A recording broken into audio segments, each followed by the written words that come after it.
I'm pleased to present AB 46, which creates a process for disincorporating cities with a population of fewer than 150 residents as of January 1st, 2010.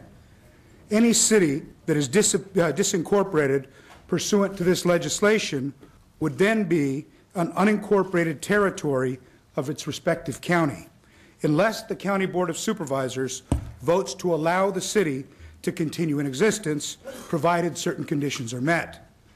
Frankly, cities exist to provide services essential for the quality of life of a given community, and it's universally understood that the locus of control in that city must reside with the residents who live there. This is clearly spelled out in the California Constitution, which declares that all political power in California resides with the people of the state. When a city's population becomes so small, the burden of monitoring government activities falls on a few, and therefore no real protection exists. Additionally, cities with very small populations may face political instability because there are too few independent residents to support the government, and this may contribute to political corruption, voter fraud, and stalled growth. California has for most of its history required a minimum population prerequisite to incorporate a city. Currently, that prerequisite is 500 registered voters. This is intended to ensure that enough people will be able to participate in the democratic process upon the creation of the city.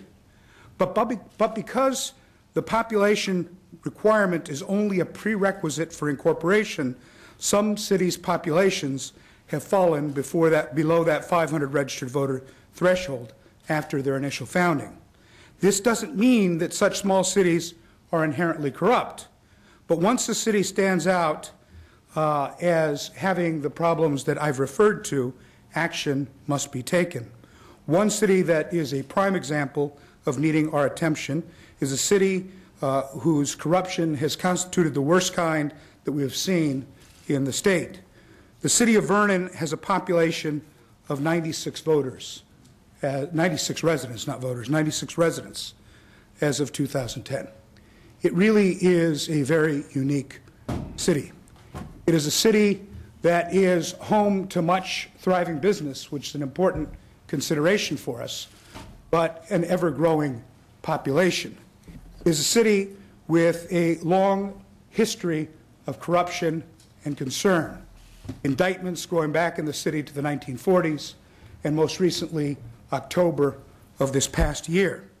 It's a city that provides none of the basic services that we think of, libraries, parks, and other services that our city and its residents should count on. And it's a city that has operated in a manner inconsistent with any other city.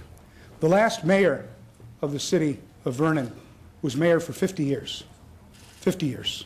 until he had to step down after indictments on voter fraud charges. From 1984 to 2006, the City of Vernon held no elections. In 2006, that changed. People moved into the city, they established residence, they registered to vote, and a few declared their candidacy for city council. The city responded by hiring armed private investigators to chase them out of town, by condemning their residents, by accusing them of voter fraud, and then refused to count the ballots. Now the question becomes, why did people have to move in to the city to run for office? And the reason is that the City of Vernon controls all but 4 of the residences in the city. The city leaders literally get to handpick who their electorate is, house by house, voter by voter. Voters have been scared to disagree with the city leadership. In many cases, those residents are city employees whose residence and livelihood depends on the whims of the local elected officials. Now, in most places in California, you'd think that the public employees would be an independent voice that would create a check on the power of the elected officials. Not in Vernon. When Vernon established its city charter some years ago, one element in the charter that they wrote in was that no city employee would enjoy the benefits of civil service protection.